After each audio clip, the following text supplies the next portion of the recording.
गगन मंडल में गुमट है रंग होरी हो, जहाँ श्वेत ध्वजा फर्राही राम रंग होरी हो।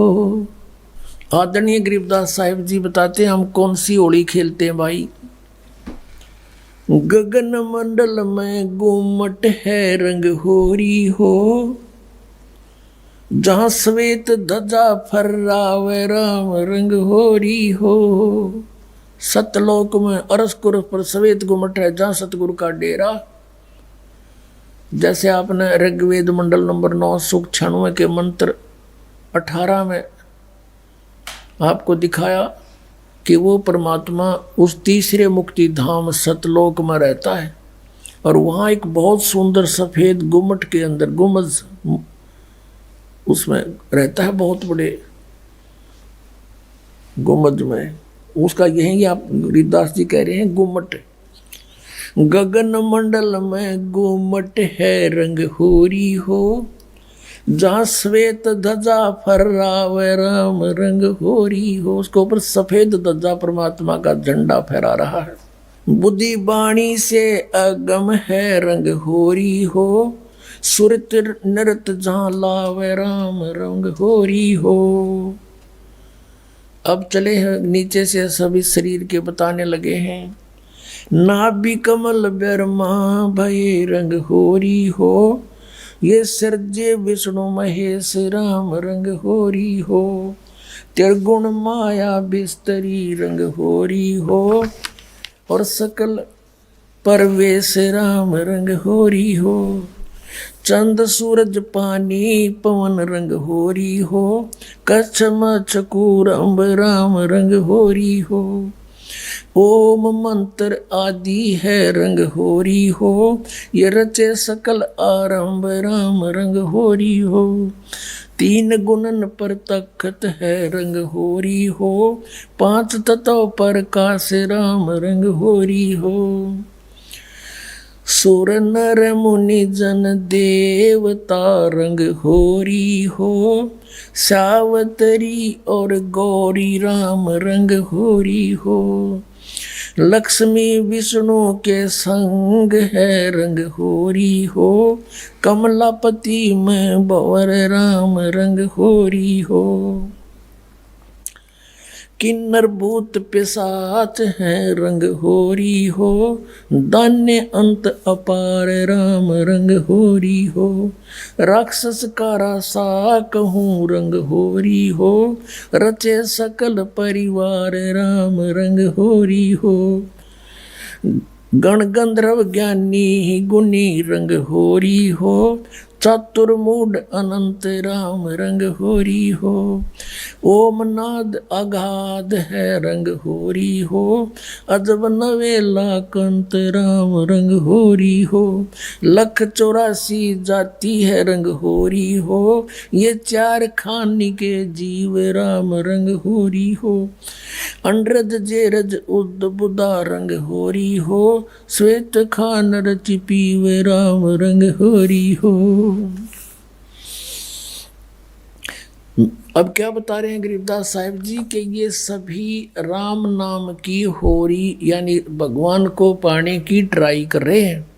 सावित्री, ब्रह्मा, विष्णु, कृष्ण जी, शंकर भगवान और सभी देवता, ये सभी मालिक को चाह रहे हैं, पर इनको रास्ता ठीक मिला नहीं।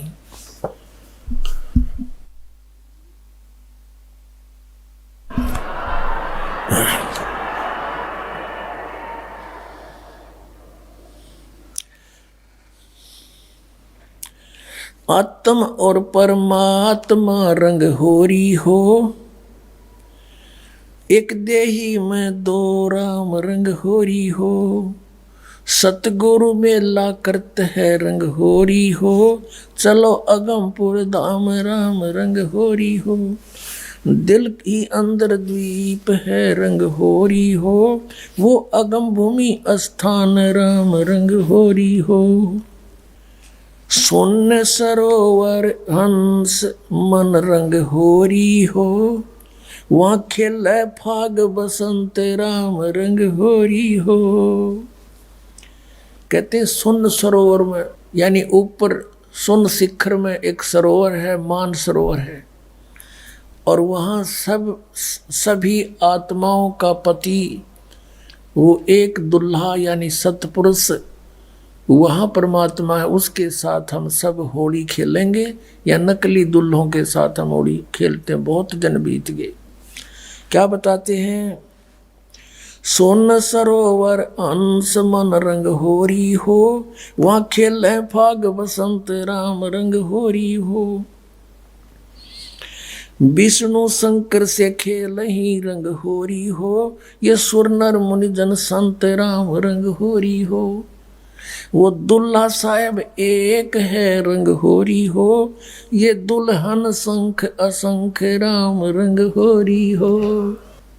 घाट बाट इनको पावे नहीं रंग होरी हो, वो अवगत मार्ग बंक राम रंग होरी हो।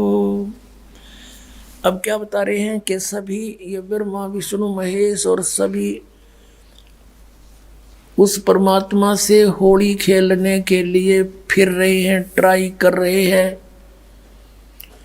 और वो दुल्हा एक है सतपुरुष जिसको सभी खोज रहे हैं, और दुल्हन शंख असंख राम रंग होरी हो, वो दुल्हा साहिब एक राम रंग होरी है। यानी उसी से खेलने बात बनेगी, उसी की प्राप्ति के लिए प्रयत्न करने से आपका जीवन सफल होगा। इसका कहने का तात्पर्य, आप किसी अन्य के साथ होली खेलते हो, जैसे एक तो इस यहाँ का जो त्योहार होली इससे मिलता जुलता एक उदाहरण दे रहे हैं कि जैसे आप जी अपने पति के साथ होली खेलती हैं या कोई और नाती से खेलते हैं। कहते हैं कोई तो ब्रह्मा जी को इष्टमान कर उसकी पूजा कर रहा है, उससे होली खेल रहा है, कोई विष्णु जी से खेल रहा है, कोई शंकर जी से खेल रहा है, कोई हनुमान जी से खेल रहा है, कोई श्याम जी है, और कोई भैरव भूत बतालों से। कहते तुम इनसे होली खेल रहे हो, इसे कोई यूज नहीं। वो एक है होली खेलन जोगा सतपुरुष, उससे खेलो होली। ये नकली होली इन गिला खेलते हैं, बहुत दिन हो गए। ये विनाशवान, तुम भी मृत्यु को प्राप्त हो जाओगे। श्रीमद् भगवत गीता अध्याय नंबर 4 के श्लोक नंबर 5 और 9 में गीता ज्ञानदाता कहता है, अर्जुन तेरे और मेरे बहुत जन्म हो चुके, तू नहीं जानता मैं जानता हूँ।